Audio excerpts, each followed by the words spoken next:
The best build for the best furry and the best gacha game there is, Pulchra gamers. She's finally here. She's absolutely free to play and you should build her. Honestly, I would 100% must build for any casual and or free to play player playing this game. We'll touch more on that at the end of the video though, but she offers so much for your account, whether that be her doing her breaking, her being a sub DPS in some scenarios, and also the great and amazing art that's been put out by the community for this character already. I mean, like, look at these two right here. Aren't these artworks great? I hope the editor put up something reasonable on screen. Surely he did, right? Surely he didn't look at my files in my Google Drive under Pulchra's best builds in quotation mark. I surely didn't. Anyways, on to how she works first. Her whole shtick, guys, is being off-field and attacking the enemy while your other allies are on the field dealing damage. And this is going to be coming from the SP attack, guys, because a special ability in the SP attack called Rendering Claw Nightmare Shadow, whenever she's in the Hunter Gate state, which we'll talk about in a second here, and another active character of the squad hits an enemy with a special attack or a special attack, she'll do a dash back and forth. She can do this up to 5 times, and the final attack will be a finishing move. And the big thing to note here, guys, is this counts as an aftershock attack. It doesn't count as a basic attack, doesn't count as a dash attack, doesn't count as a chain attack, doesn't count as any of that. It counts as an aftershock attack, so keep that in mind for the build section later, because this is where the bread and butter of her kit comes from, right? So you definitely want to be leveling up the special attack here. Super important to be leveling this up. You can honestly forego the basic attack, you'd honestly forego the dodge, really. You could honestly forego the assist even, but what you cannot forego is definitely the skill. I wouldn't forego the chain attack or ult either, and I definitely wouldn't forego the core skill, because what the core skill is going to be doing, guys, like we kind of mentioned before, is first of all, it's increasing her days by 30%. We already mentioned that. But on top of this, guys, whenever Pulchra activates an EX special attack, assist, follow-up, chain attack, or ultimate move, she'll be entering that Hunter Gate state like we mentioned before. This increased days will only be lasting for 6 seconds, but the big thing with this, guys, is this buff can be extended past 6 seconds. All you have to do is switch into another character, because if you do this, she'll stay in that state until she comes back in. And this quick passive also allows you to quick assist to the previous character in the squad as well if you're doing a heavy attack on the enemy. But all in all, guys, this is the main bread and butter of how she's actually getting off the field and keeping the increased days up.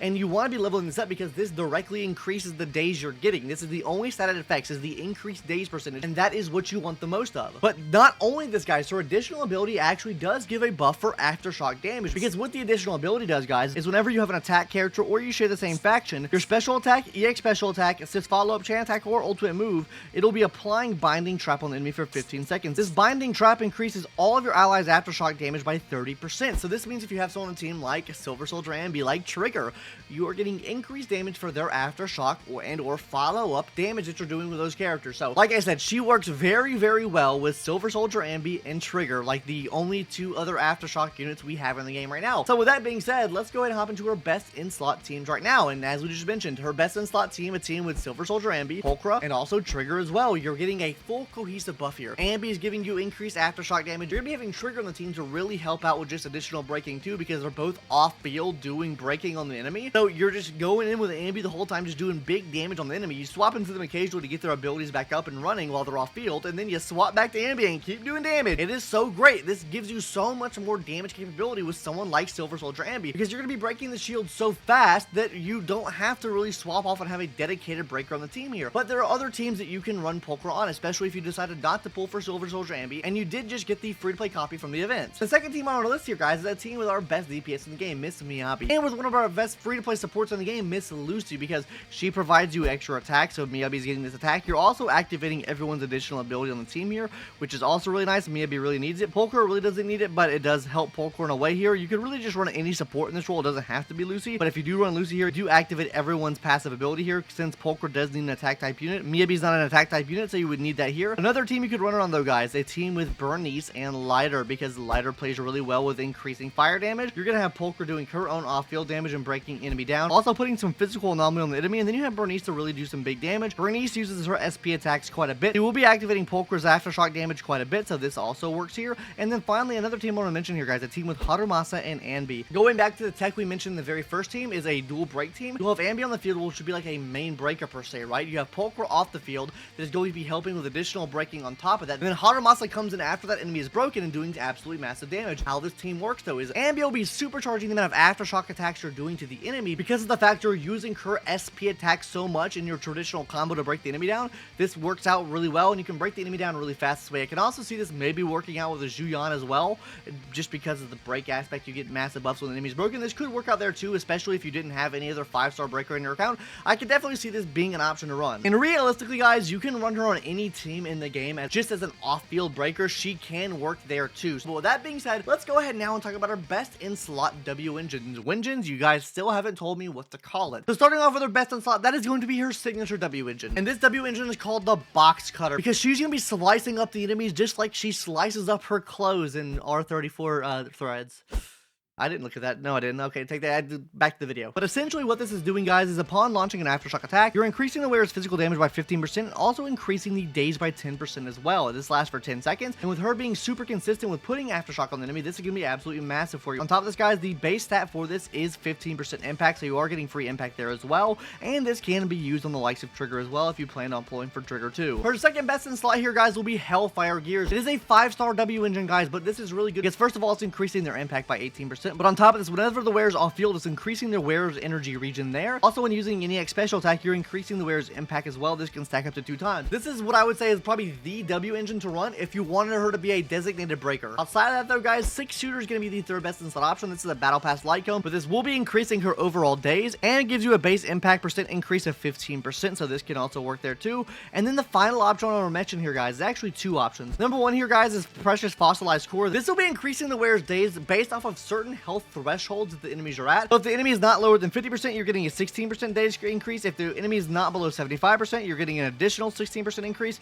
But below 50%, then your days kind of drops off the fucking map. But it does give you 15% impact increase, so this is really good. But the final option I want to mention to you guys is actually a B rank W engine that I think can actually work really well on her, and that's going to be Vortex Arrow. Now, what Vortex Arrow is going to be doing is, first of all, giving you an impact increase of 12%, but on top of this, it's going to be inflicting 12% more days on the main target you're facing. So honestly, this is all around very, very good. Like, for sure, Fossilized Core helps you out above 50% HP.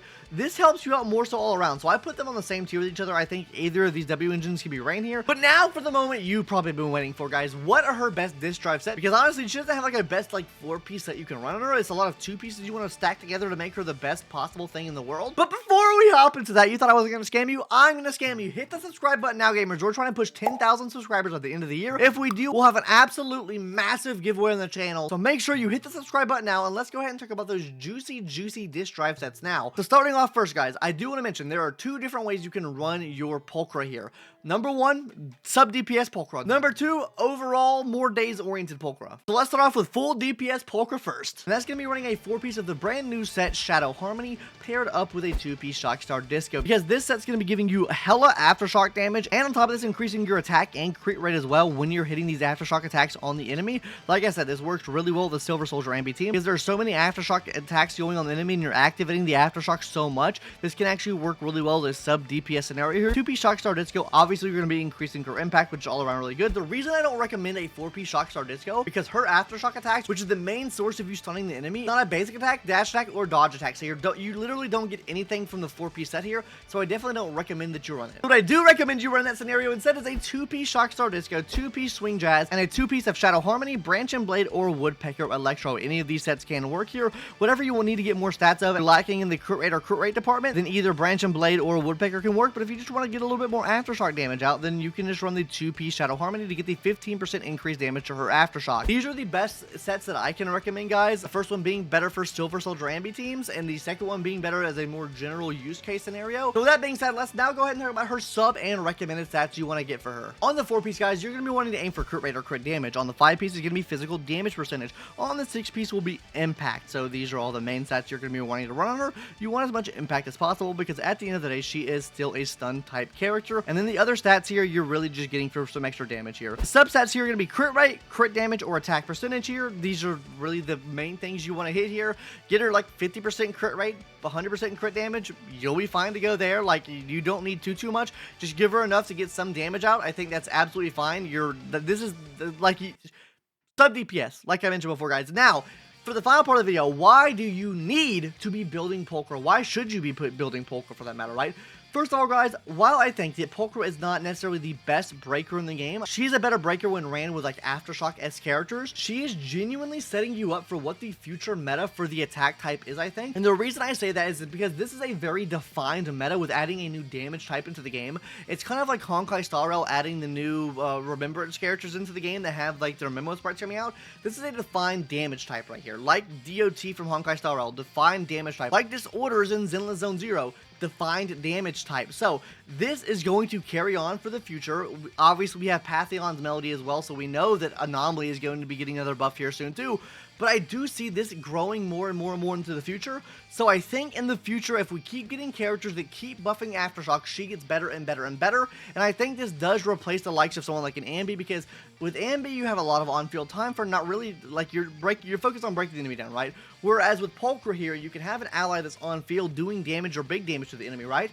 But she's just kind of off-field helping you do extra breaking and stuff like that. So you're really putting Pulchra in these teams that don't necessarily rely on like having the enemy broken down to deal the big majority of the damage, right? She works well with Miyabi. She works well with really any DPS or upfront DPS that you want on the field at all times. Not really like the burst heavy DPS. So for that being said, guys, that's why you should build her. She is going to future-proof your account, and I genuinely think that she will carry you so much further in the future, more than what she does right now. So, with that being said, guys, that's going to do it for today's video. Hopefully you enjoyed it. If you did, subscribe to the channel. Like the video, maybe. I don't know. Anyways, guys, let me know your thoughts on Pulchra in the comment section down below, and I'll see you in the next one, guys. Later. Bye-bye.